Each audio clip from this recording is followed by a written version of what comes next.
안녕하세요, 에띵입니다. 이번 영상에서는 저번 D조에 이어 2조를 알아보겠습니다. 그럼 지금 바로 시작합니다. 벨기에, 슬로바키아, 루마니아, 우크라이나가 속해 있는 2조는 다른 조와는 비교가 안 되는 쉬운 조가 되었는데, 일단 벨기에의 조 1위 예상은 의심의 여지가 없으나 2위는 루마니아와 나머지 국가들 간의 경쟁이 치열할 것으로 전망됩니다. 하지만 벨기에도 수비력이 단단한 루마니아에게 고전할 가능성이 있으며, 슬로바키아도 점점 공격력이 살아나고 있는 모습을 보이고 있고, 우크라이나 또한 무시해서는 안 될 팀으로 평가받고 있기 때문에 내 팀 어느 한 팀도 안심하기는 이른 상황으로 보여지는데, 그렇다면 지금부터는 국가마다 자세히 알아보도록 하겠습니다. 먼저 알아볼 국가는 벨기에입니다.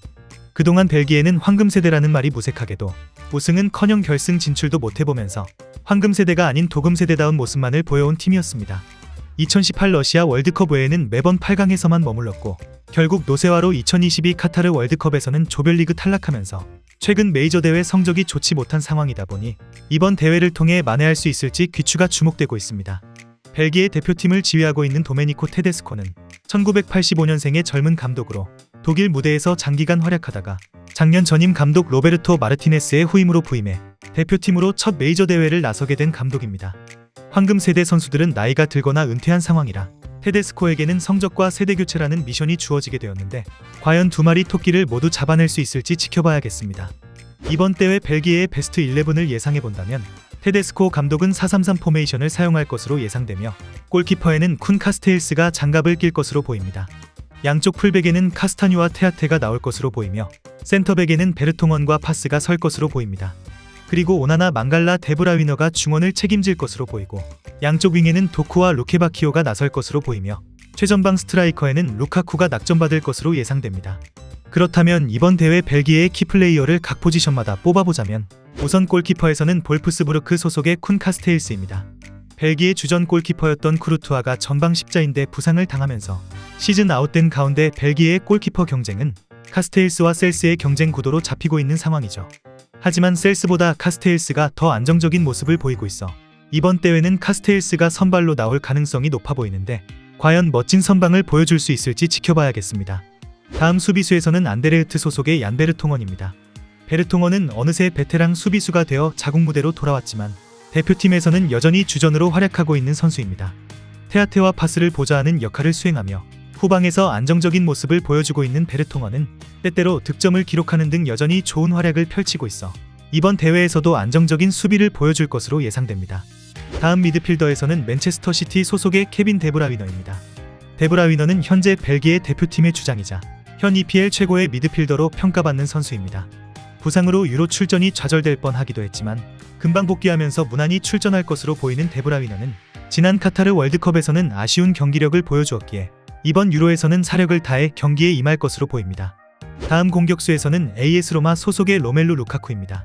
루카쿠는 소속팀에서 특유의 멘탈 때문에 사건 사고를 몰고 다니지만 대표팀에서는 여전히 주포 역할을 맡고 있는 선수입니다.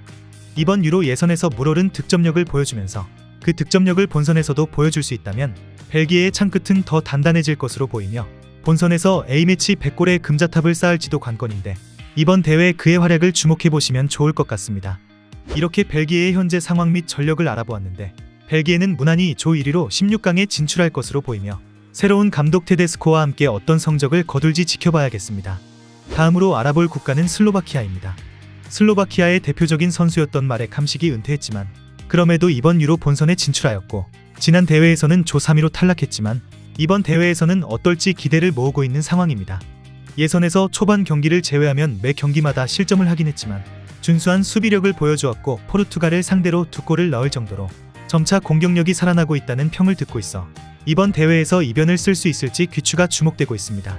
슬로바키아 대표팀을 지휘하고 있는 프란체스코 칼초나는 그동안 이탈리아 쪽에서 코치로 활동을 해왔으며 슬로바키아 대표팀 감독이 본인의 생애 첫 감독직이죠. 하락세를 타던 슬로바키아의 유로 3연속 본선 진출을 이끌며 자국민들의 찬사를 받고 있는 칼초나는 이번 대회에서 어떤 성적을 거둘지 지켜봐야겠습니다.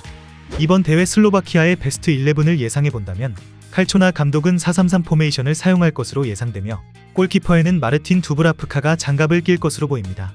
양쪽 풀백에는 토믹과 한츠코가 나올 것으로 보이며, 센터백에는 슈크리니아르와 기욤베르가 설 것으로 보입니다. 그리고 쿠츠카, 로보트카, 두다가 중원을 지킬 것으로 보이고, 양쪽 윙에는 하라슬린과 수슬로프가 나설 것으로 보이며 최전방 스트라이커에는 보제니크가 낙점받을 것으로 예상됩니다. 그렇다면 이번 대회 슬로바키아의 키플레이어를 각 포지션마다 뽑아보자면 우선 골키퍼에서는 뉴캐슬 소속의 마르틴 두브라프카입니다. 두브라프카는 소속팀에서 닉포프에게 밀려 2옵션이지만 대표팀에서는 주전 골키퍼로 활약하고 있는 선수입니다. 정확한 롱킥을 바탕으로 준수한 후방 빌드업을 보여주지만 선방 능력에 기복이 있고 핸들링이 다소 아쉬운 두브라프카는 지난 유로에서는 부진한 모습을 보였기 때문에 이번 대회는 마음가짐부터 남다를 것으로 보입니다. 다음 수비수에서는 PSG 소속의 밀란 슈크리니아르입니다. 슈크리니아르는 함식의 은퇴 이후 대표팀의 주장직을 이어받아 후방에서 안정적인 수비를 보여주고 있는 선수입니다. 빠른 피지컬과 지능적인 움직임이 장점인 슈크리니아르는 그가 이끄는 슬로바키아의 수비진이 예선 10경기 동안 8실점에 그쳤을 정도로 예선에서 단단한 수비를 보여준 팀 중 하나였는데 본선에서도 단단한 수비를 보여줄 수 있을지 기대가 됩니다. 다음 미드필더에서는 나폴리 소속의 스타니슬라프 로보트카입니다. 지난 시즌 나폴리의 공격진에는 오시멘과 흡이차가 있었고 수비진에는 김민재가 돋보였다면 미드필더진에는 로보트카가 있었습니다. 한동안 커리어가 잘 풀리지 않았던 로보트카는 지난 시즌 나폴리의 33년 만에 우승의 한 축을 담당했으며 탈압박과 전진 패스 능력이 장점인 선수로 알려져 있는데 이번 대회에서 좋은 활약을 보여줄 수 있을지 지켜봐야겠습니다. 다음 공격수에서는 스파르타 프라하 소속의 루카스 하라슬린입니다. 하라슬린은 주로 왼쪽 윙어에서 활약하고 있으며 예선에서 슬로바키아 선수들 중 가장 많은 3골을 터뜨린 선수입니다. 슬로바키아의 예선 전체 득점이 17득점이라는 점을 감안하면 비중이 적지 않다고 볼 수 있기 때문에 이번 대회 그의 득점력이 매우 중요할 것으로 보입니다. 이렇게 슬로바키아의 현재 상황 및 전력을 알아보았는데 생애 처음으로 대표팀 지휘봉을 잡게 된 칼초나 감독은 이번 대회 어떤 성적을 거둘지 지켜봐야겠습니다. 다음으로 알아볼 국가는 루마니아입니다. 루마니아는 예선에서 10번의 경기 중 단 한 번도 지지 않았으며 수비도 5실점밖에 안 할 정도로 탄탄한 팀입니다. 최근까지만 하더라도 빌빌대는 모습을 보였던 루마니아가 유로 2016대처럼 무패로 예선을 뚫어놓고 정작 본선에서는 1무 2패로 최하위로 조별리그 탈락을 했던 것처럼 이번에도 그 모습이 재현될 수도 있기 때문에 이번 예선에서 무패를 기록했지만 경기력은 아쉬웠다 보니 루마니아는 경기력을 반드시 개선한 모습을 보여줘야만 이번 대회에서 오랫동안 살아남을 수 있을 것으로 보입니다. 루마니아 대표팀을 지휘하고 있는 에드워드 요르더네스쿠는 1994 미국 월드컵에서 루마니아를 8강으로 이끌며 많은 찬사를 받았던 앙겔 요르더네스쿠의 아들로 아버지와는 달리 선수 시절에는 돋보이지 못하고 젊은 나이에 은퇴해 지도자의 길을 걷기 시작한 감독입니다. 클루지에서 지도자로 빠르게 두각을 보였던 요르더네스쿠는 루마니아를 8년 만에 유로 본선에 진출시키게 되었는데 이번 대회 어떤 모습을 보여줄지 귀추가 주목되고 있습니다. 이번 대회 루마니아의 베스트 11을 예상해본다면 요르더네스쿠 감독은 4-2-3-1 포메이션을 사용할 것으로 예상되며 골키퍼에는 호라치우 몰도반이 장갑을 낄 것으로 보입니다. 양쪽 풀백에는 라치우와 반쿠가 나올 것으로 보이며 센터백에는 드라구신과 브루커가 합을 맞출 것으로 보입니다. 그리고 마린과 만이 3선을 지킬 것으로 예상되며 공격형 미드필더 자리는 스탄치우가 맡을 것으로 보입니다. 그리고 하지와 드라구스가 양쪽 윙을 맡을 것으로 보이며 최전방 스트라이커에는 푸스카스가 낙점받을 것으로 예상됩니다. 그렇다면 이번 대회 루마니아의 키플레이어를 각 포지션마다 뽑아보자면 우선 골키퍼에서는 아틀레티코 마드리드 소속의 호라치오 몰도반입니다. 베테랑 플로린 니처를 제치고 주전 자리를 차지한 몰도반은 예선 3차전부터 10차전까지 8경기 동안 선발 출전하여 5차례의 클린시트를 기록했던 선수입니다. 루마니아의 본선행에 크게 일조하였던 몰도반은 이번 대회에서 어떤 모습을 보여줄지 기대가 됩니다. 다음 수비수에서는 토트넘 소속의 라두 드라구신입니다. 드라구신은 2002년생의 젊은 센터백이며 풀백도 가능하고 제노아로 완전 이적한 뒤 본격적으로 주목을 받았던 선수입니다. 이탈리아에서의 뛰어난 활약으로 최근 토트넘으로 이적한 드라구신은 22-23 시즌 네이션스리그부터 루마니아의 주전 센터백으로 거듭났는데 이번 대회에서 단단한 수비를 보여줄 수 있을지 지켜봐야겠습니다. 다음 미드필더에서는 다마크 소속의 니콜라의 스탄치우입니다. 스탄치우는 현재 루마니아 대표팀의 주장으로 주로 공격형 미드필더 포지션에서 활약하고 있는 선수입니다. 경기 조율 능력이 있어 중앙 미드필더도 소화가 가능하며 양발잡이이고 공격적인 능력치가 골고루 좋은 편인 스탄치우는 이번 대회에서 어떤 모습을 보여줄지 기대가 됩니다. 다음 공격수에서는 알라베스 소속의 이아니스 하지입니다. 루마니아의 레전드 게오르게 하지의 아들로 알려져 있으며 스코틀랜드 무대에서 준수한 모습을 보이며 작년 여름 라리가 진출에 성공한 선수입니다. 하지는 정확한 킥 능력이 강점으로 뽑히고 있어 모든 세트피스 키커를 맡고 있는 선수이기도 한데 이번 대회에서 세트피스로 득점하는 장면이 나올 수 있을지 기대가 됩니다. 이렇게 루마니아의 현재 상황 및 전력을 알아보았는데 공격보단 수비가 강한 모습을 보여주고 있는 루마니아는 16강 진출에 성공할 수 있을지 지켜봐야겠습니다. 2조에서 마지막으로 알아볼 국가는 우크라이나입니다.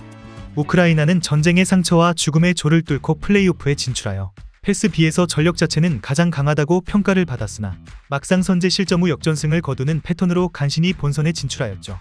전쟁 중에서도 국민들의 응원에 보답을 하기 위해 과거 최고 성적이었던 8강 이상의 성적에 도전할 것으로 보입니다. 우크라이나 대표팀을 지휘하고 있는 세르이 레브로프는 작년 6월 대표팀 감독으로 부임해 죽음의 조에서 선전했으나 결국 이탈리아를 넘지 못하고 플레이오프행을 받아들여야 했으며 아이슬란드를 꺾고 4회 연속 유로 본선 진출을 이끌어낸 감독입니다. 부임 이후 여러 강팀들을 상대로 무승부 혹은 승리를 이뤄내면서 좋은 모습을 보여왔던 레브로프는 이번 대회에서 준수한 성적을 거둘 수 있을지 지켜봐야겠습니다. 이번 대회 우크라이나의 베스트 11을 예상해본다면 레브로프 감독은 4-2-3-1 포메이션을 사용할 것으로 예상되며 골키퍼에는 루닌이 장갑을 낄 것으로 보입니다. 양쪽 풀백에는 코노플랴와 미콜렌코가 나올 것으로 보이며 센터백에는 자바르니와 마트비엔코가 합을 맞출 것으로 보입니다. 그리고 3선에는 진첸코와 말리노우스키가 설 것으로 보이며 공격형 미드필더 자리는 수다코우가 차지할 것으로 보입니다. 그리고 치안코우와 무드릭이 양쪽 윙을 맡을 것으로 보이며 최전방 스트라이커에는 도우비크가 낙점받을 것으로 예상됩니다. 그렇다면 이번 대회 우크라이나의 키플레이어를 각 포지션마다 뽑아보자면 우선 골키퍼에서는 레알 마드리드 소속의 안드리 루닌입니다. 루닌은 2019년 U20 월드컵에 출전해 우승과 골든 글러브를 수상하며 자신의 이름을 알린 선수입니다. 소속팀에서 한동안 입지가 불안정한 상황이었지만 다른 선수들의 부상과 부진으로 레알 주전 골리 자리를 차지하여 이번 시즌 레알의 챔스 우승에 큰 공헌을 했던 루닌은 이번 대회에서도 멋진 선방을 보여줄 수 있을지 기대가 됩니다. 다음 수비수에서는 샤흐타르 소속의 미콜라 마트비엔코입니다. 마트비엔코는 2017년 대표팀에 데뷔한 이후로 부동의 좌측 센터백으로 활약하고 있는 선수입니다. 매 시즌 빅리그 진출 소식이 나오고 있음에도 샤흐타르와 재계약을 맺으며 계속 남아있는 마트비엔코는 이번 대회에서 어떤 모습을 보여줄지 지켜봐야겠습니다. 다음 미드필더에서는 아스날 소속의 올렉산드르 진첸코입니다. 실질적으로는 진첸코가 주장 완장을 찰 때가 있을 정도로 진첸코는 우크라이나에서 매우 중요한 선수 중 한 명입니다. 소속팀에서는 인버티드 풀백으로 뛰고 있지만 대표팀에서는 2선과 3선을 오가면서 활약하고 있는데 이번 대회에서 좋은 모습을 보여줄 수 있을지 기대가 됩니다. 다음 공격수에서는 지로나 소속의 아르템 도우비크입니다. 부상으로 성장이 정체되어 고국으로 복귀한 도우비크는 이번 시즌 지로나의 공격을 주도하며 지로나의 상승세를 이끄는 주역으로 활약했던 선수입니다. 결국 이번 시즌 라리가 득점왕까지 차지한 도우비크는 소속팀에서 워낙 뛰어난 폼을 보여주고 있다 보니 대표팀에서도 선발로 나오는 경기가 많아졌는데 이번 대회에서도 많은 득점을 기록할 수 있을지 기대가 됩니다. 이렇게 우크라이나의 현재 상황 및 전력을 알아보았는데 5회 연속 유로 본선 진출에 성공한 우크라이나가 과거 최고 성적이었던 8강 이상의 성적을 낼 수 있을지 이번 대회 그들의 활약을 주목해보시면 좋을 것 같습니다. 이렇게 지금까지 유로 2024 2조의 상황 및 전력을 알아보았는데 벨기에가 조 1위로 올라갈 것으로 보이는 2조에서 과연 어떤 팀이 16강에 올라갈 수 있을지 귀추가 주목되고 있습니다. 그럼 이번 영상은 여기서 마치며 지금까지 에띵이었습니다.